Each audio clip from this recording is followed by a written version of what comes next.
Hi and welcome. I'm Vee Mus'e, the Crafting Muse, and in this video I'm going to be showing you how to do the WizKids Shambling Mound for our Take and Paint event. I'm very excited to walk you step by step through this process, and keep in mind, this is open to painters of all levels, so don't worry if this is your first time. I'll be providing some tips and tricks along the way to help you out. First, let's take a look at the supplies and the paints you're going to want. For the supplies, you will want to be sure you have a set of paint brushes that contains both pointed and flat styles of brushes of various sizes. While Vallejo Starter Set is suggested, it is not required. Use what is available to you. Paper towels and a paper plate. 2 sheets of paper towels is recommended, and a paper plate can act as a palette for you if you should not have one on hand. Cup of water for rinsing, and a cup of water for thinning. Here's a little tip. Add a very small amount of dish soap to your water. This will help with washing brushes. It's also going to help with thinning out your paints. Newspaper or the like to protect your table surface. I'll be using these specific Vallejo paints, but listen for tips on how to mix your own to get a similar color throughout the video. First up, you have the General C Orange Ochre, English Uniform, Chocolate Brown, Lime Green, US Dark Green, Intermediate Green, Scarlet, the Green Wash, as well as the Umber Wash. And of course, you're going to want the Shambling Mound miniature from WizKids, SKU number 73403.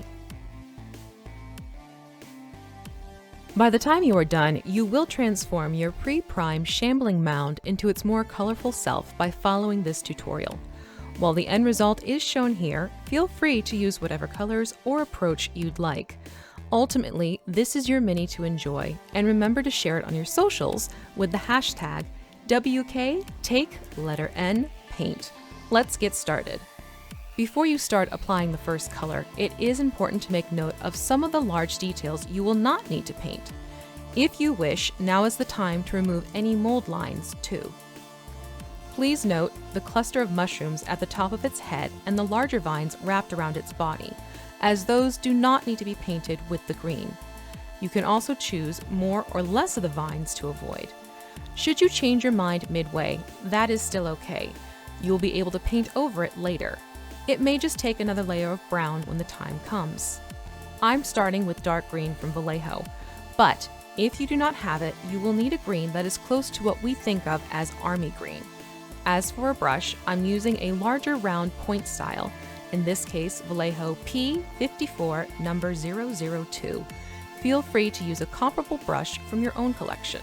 Using the water for thinning paints, wet your brush and drop water into the paint to thin it to the consistency of heavy cream. Start applying to the mini. You will find you need to poke the brush into certain areas, as this fellow has lots of grooves and details. I have opted to skip a mini paint holder for this because I find it's easier to get into the various spots when it isn't attached to one. You are free, however, to use one if you prefer. If you need to create your paint color, add a drop of medium brown, a drop of white, and a drop of yellow to a dime size of classic green. You may need to adjust accordingly by adding one or more of the other colors, as concentration of pigment varies with different paint brands. Again, you want to cover the body with this green, avoiding thicker vines and mushroom details as you go. You will want to paint carefully around the mouth, leaving the inside alone for now. Once you have the mini painted, I do recommend you go back and check for any missed spots. It will help to move and turn the mini around to catch any areas you may have missed.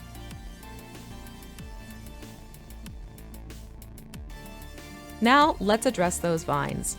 I'm using English Uniform, but you can easily use a tan brown for this part. If you do not have a tan, simply mix a brown with a touch of white until you get the color desired. Again, thin your paint to look like heavy cream. I decided to use the same style brush, but if you're more comfortable, you can shift down to a smaller pointed brush for this section. If you decide you want to change a color of vine to tan, you can do so at this point as well. You might need to go back and paint over it, as chances are good it may look slightly darker with the green base color underneath. I did need to shift to a smaller point brush to get into the tighter spots. In this case, a Vallejo P515 number 30, I found helped work for painting along the edges between the body and the vine. Be sure to paint all the vines you left unpainted. Again, check for spots you may have missed as the paint dries. Then apply the same paint to the gummy areas of the mouth. Leave the teeth be as best you can, but don't worry if you do get some paint on them. We will paint them in a little bit. Check for any spots you may have missed, even in green, and touch those up.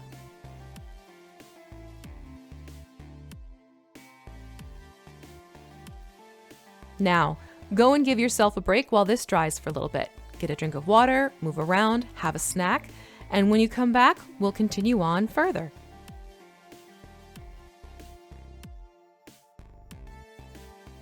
Here's where I added a mini holder, and it's one you may be able to create at home as well. You need a pill bottle, sand or rice or even coins, and some blue sticky tack. Fill the bottle with one of the mentioned items. I use sand. Put the cap back on, stick the tack to the base of the mini, stick the mini to the cap on the bottle. This is a quick and easy way to create a mini paint holder for yourself at home. Now, let's get into details. First, we want to bring out the leaves on this fellow. For this, I'm using intermediate green, but it's truly in the classic Kelly green family of paint tone, so you can use a basic green in this case. With a fine point brush, go back over the body and paint in any leaves you find.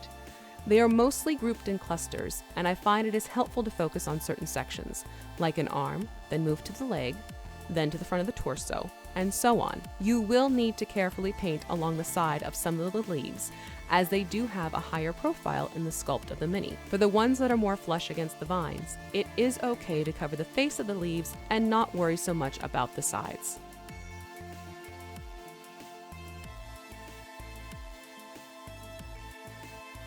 Now, there is a portion of the mushrooms that will need the same green on the stems and under the caps.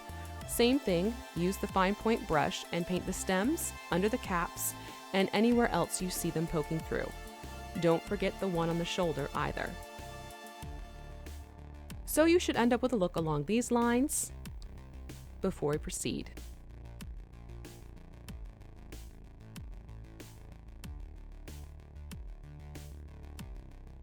For the mushroom caps, I went with Scarlet. It's a bright orange red, so if you do not have a red in this color family, simply take a true red and add a drop of yellow to shift it to more of an orange.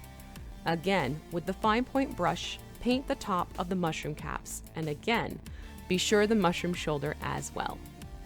Once done with your mushroom, spin your Shambling Mound around and check for any missed leaves or needs for touch-ups here and there.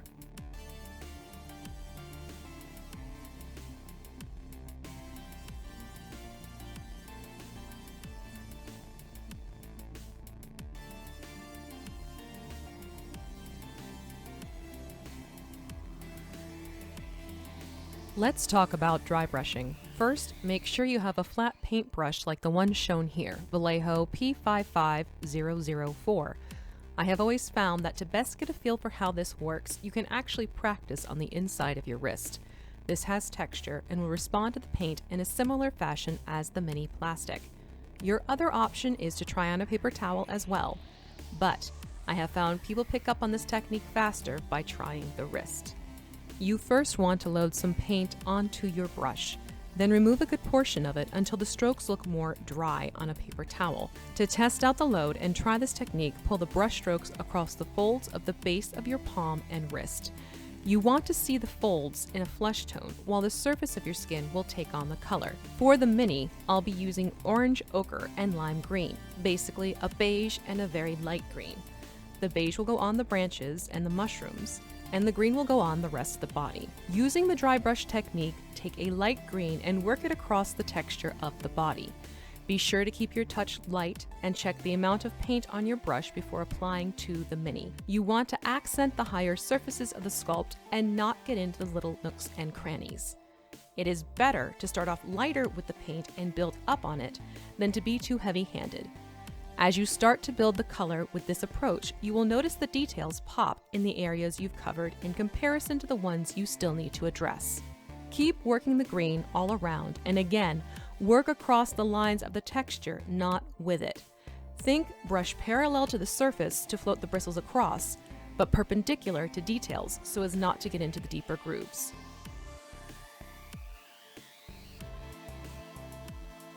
Now we're focusing on the vines and mushrooms and shifting over to the beige paint.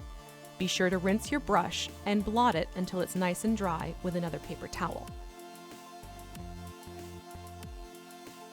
The concept is the same, but this time you are running your brush across the brown vines instead of the green body.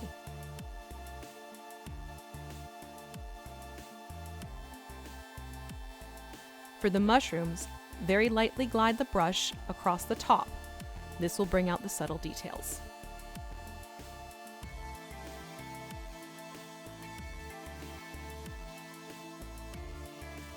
And while you have the beige out, now is the time to paint its teeth.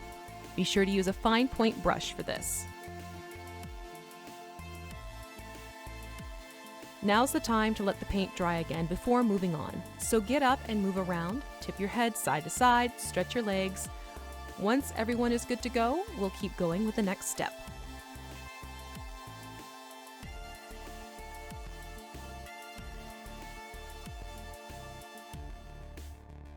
In order to best move the washes on the Mini, I found a larger round point brush like the one shown here is the way to go. Where there is green on the body, I am using a thinned out green wash. In this case, I did equal drops of the wash, 2 drops of water. If you do not thin out this wash, it will be a very intense green and the tone will be brought down on your dry brush work. You want to start by applying the wash at the top of the Mini and work your way down.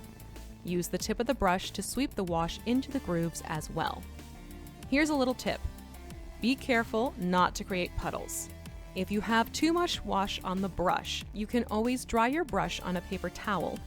Dip your brush into the puddle on the Mini and pull away the excess wash. Let gravity help you as it pulls the wash down the form of the body. If you do not have a green wash, you can make one using darker green and the water used for thinning your paints. Do not use your rinsing water. Do be sure to test it first on a small area in case it's not thinned out enough. If you would rather skip the wash altogether, that is also perfectly acceptable. Now that you have the green area covered, let's move back to the vines. In this case, I am using the Umber wash and using the same but rinsed brush. Also spread the thinned out wash along the vines, the mushrooms, and the teeth. If you need to make a brown wash of your own, simply take a dark brown paint and again mix it with the water that is meant for thinning paints. Do be sure to check it again, as recommended with the green wash. At this point, the Shambling Mound itself is complete. He will need a little time to dry, especially if you do not have this on a Mini holder. Take another quick break and use this time to clean up your brushes and get yourself ready for the last step, the base work.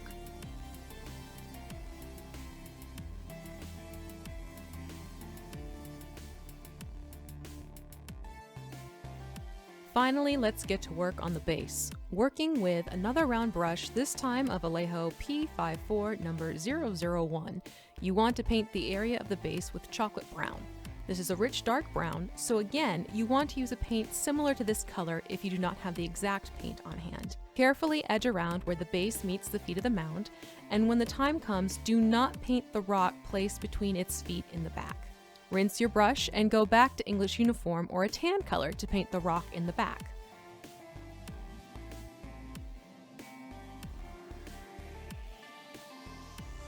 When the base layer of colors is dry, you will want to go back to the dry brush technique and use that beige color.